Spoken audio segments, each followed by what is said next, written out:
Et pour sa déclaration, je donne maintenant la parole au représentant de la République arabe syrienne. شكرا سيد الرئيس. Merci, Monsieur le Président.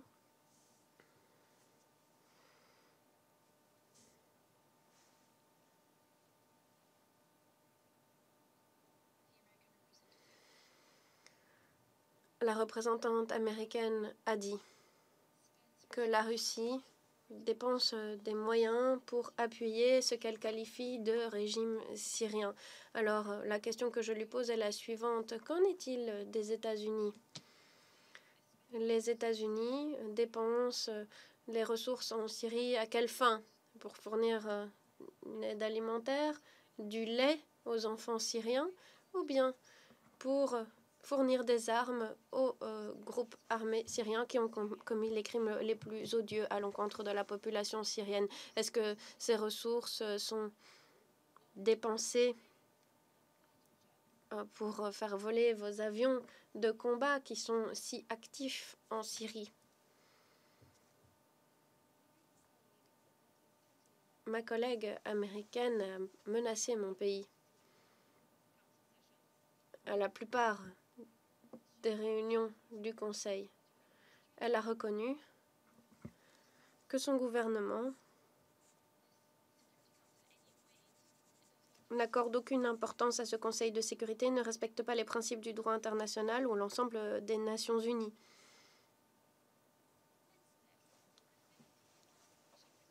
Mettons à l'épreuve la crédibilité de son intervention. Sachez que je ne parle pas de régime américain pour le gouvernement américain. C'est honteux, cela n'est pas possible aux Nations unies. Donc, testons la crédibilité de ce qu'elle nous dit. Elle nous dit que ce Conseil de sécurité doit agir pour garantir la justice en Syrie. Très bien. Ma question sera la suivante. Son gouvernement, son administration devrait autoriser la publication des résultats de l'enquête de l'UNSCOM qui enquête sur la présence d'armes de destruction massive en Irak depuis 18 ans. C'est une commission qui, comme vous le savez, n'a trouvé aucune preuve après 18 ans d'enquête et d'examen. Aucune arme chimique n'a été trouvée et même pas de Coca-Cola ou de Pepsi-Cola. Néanmoins, en 2008, à la fin de 2008, le Conseil de sécurité, lors d'une réunion à huis clos, a décidé d'achever les travaux de cette commission et d'enterrer les archives de ces commissions, de les sceller dans les archives. Seul le secrétaire général n'a accès à ces archives. Il est le seul à pouvoir les déverrouiller. La condition est la suivante, ces archives pourront être accessibles dans 60 ans. Qu'y a-t-il de si honteux dans ces archives? Pourquoi était-il nécessaire de sceller ces informations dans ces archives et permettre leur examen dans 60 ans? Monsieur le Président, le gouvernement de la République arabe syrienne condamne dans les termes les plus fermes l'agression israélienne odieuse qui a eu lieu ce matin contre l'aéroport de Tifor dans la région de Homs, qui a fait 14 victimes. Cette agression est une violation odieuse de la résolution 3050 du Conseil de sécurité et c'est également une violation des résolutions de lutte contre le terrorisme. Cette attaque n'aurait pas eu lieu sans l'appui constant fourni par les États-Unis à Israël. L'administration américaine garantit l'immunité afin qu'Israël ne rende aucun compte. Cela permet à Israël de poursuivre son terrorisme d'État et de menacer la paix et la sécurité dans la région et dans le monde.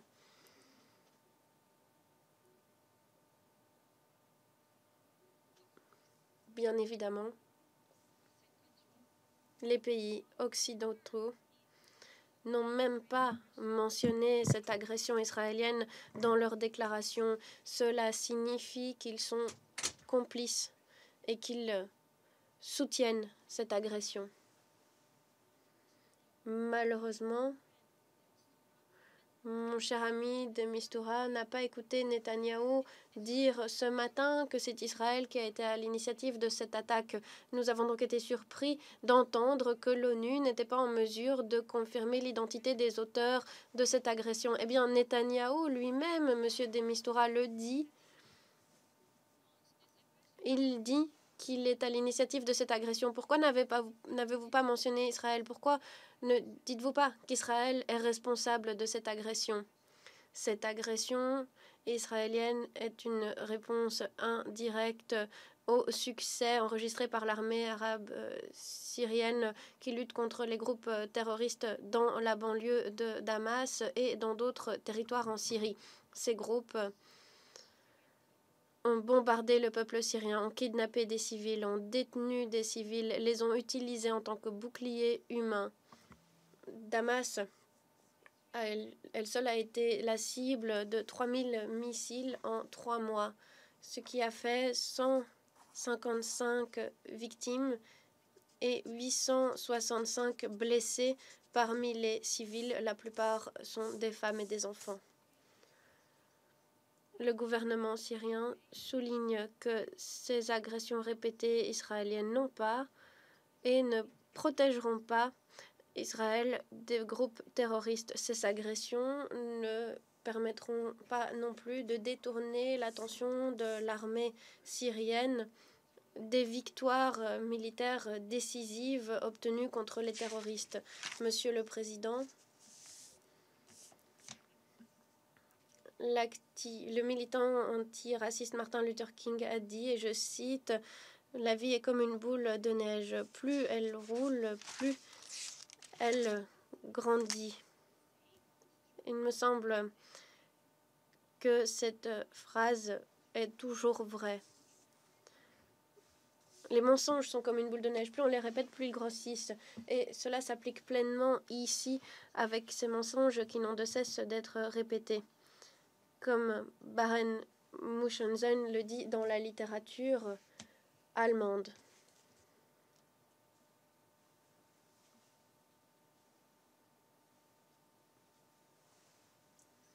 Monsieur le Président, certains membres permanents du Conseil sont devenus des menteurs professionnels. Et ça, c'est également une arme de destruction massive. C'est en mentant que la Palestine a été occupée. C'est en mentant que l'on a incité à la guerre dans la péninsule coréenne. C'est en mentant que l'on a envahi le Vietnam, Grenade. C'est en mentant que l'on a pu occuper l'Irak. C'est en mentant qu'on a détruit la Libye, que l'on a créé ces groupes terroristes tels qu'Al-Qaïda, les talibans, le Front al-Nusra, le IL, Jais al-Islam, et la liste ne s'achève pas.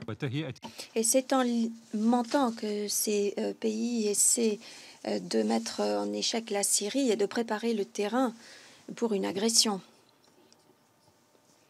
Il y a lieu de noter que la déclaration très négative de la représentante des États-Unis est en contradiction avec la déclaration du ministre de la Défense, général Matthews. Il y a 2 jours, dans un entretien avec le magazine Newsweek, avec le journaliste Ian Winke,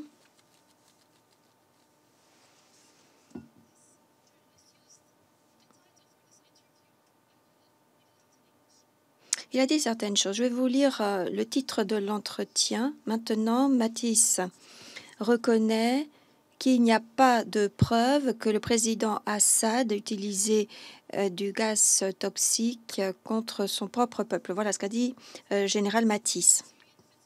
Ce n'est pas le ministre de la Défense syrien qui a dit cela, c'est le ministre de la Défense américain. Alors, où est la cohérence dans ce gouvernement américain? Monsieur le Président,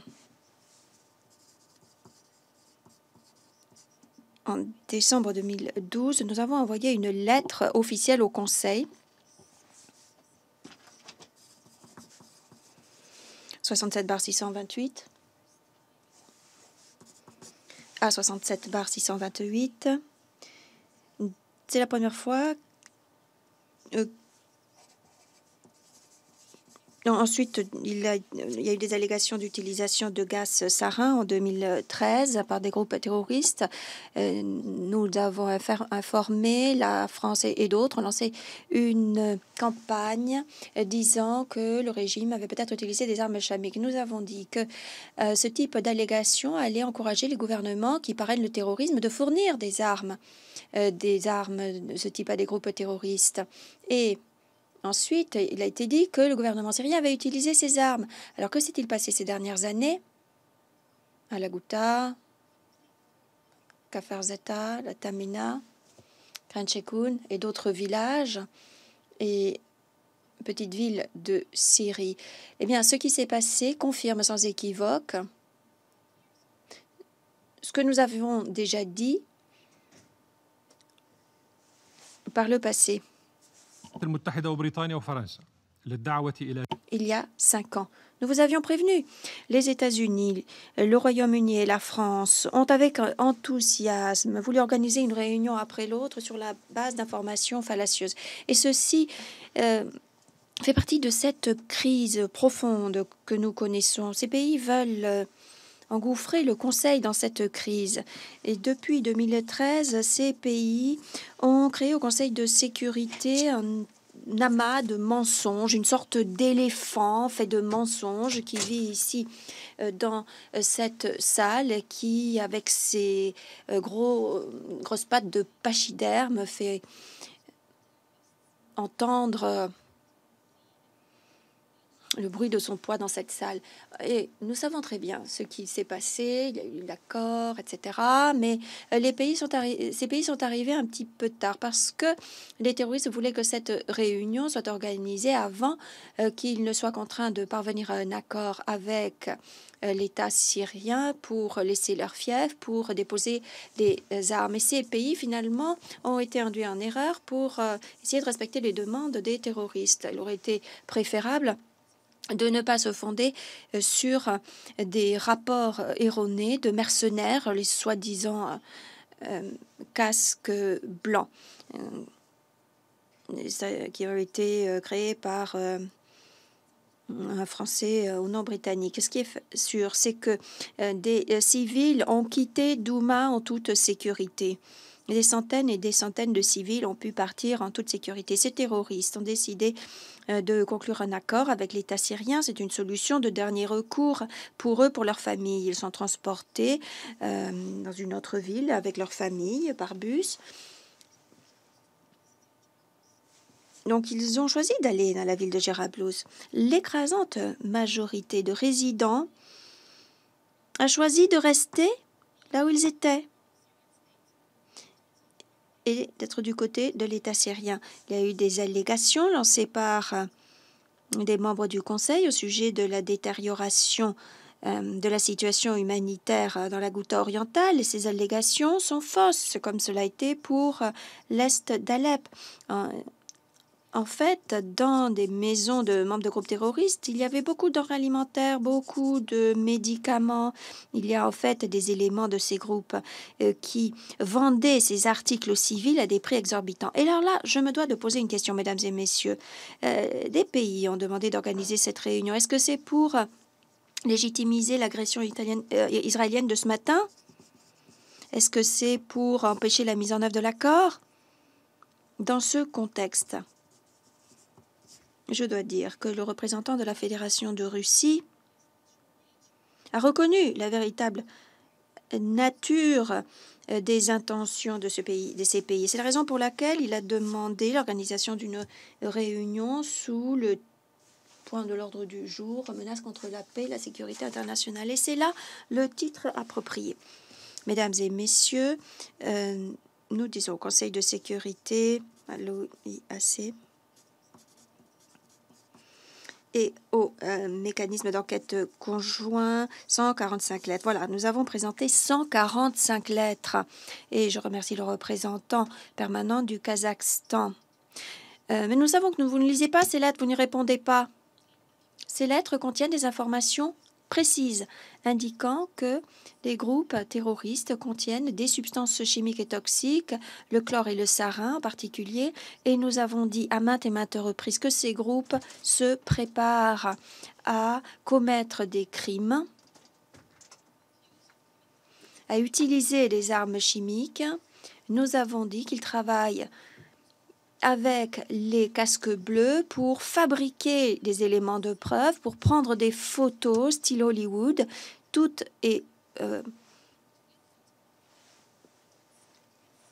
est mis en scène et tout cela pour que l'opinion publique se rebelle et pour attaquer la Syrie et ses alliés. C'est la raison pour laquelle les pays précités ont décidé d'organiser cette réunion. C'est un prétexte pour justifier une agression militaire en Syrie. Monsieur le Président, il semble que les metteurs en scène n'arrivent pas vraiment à bien façonner leur tissu de mensonges.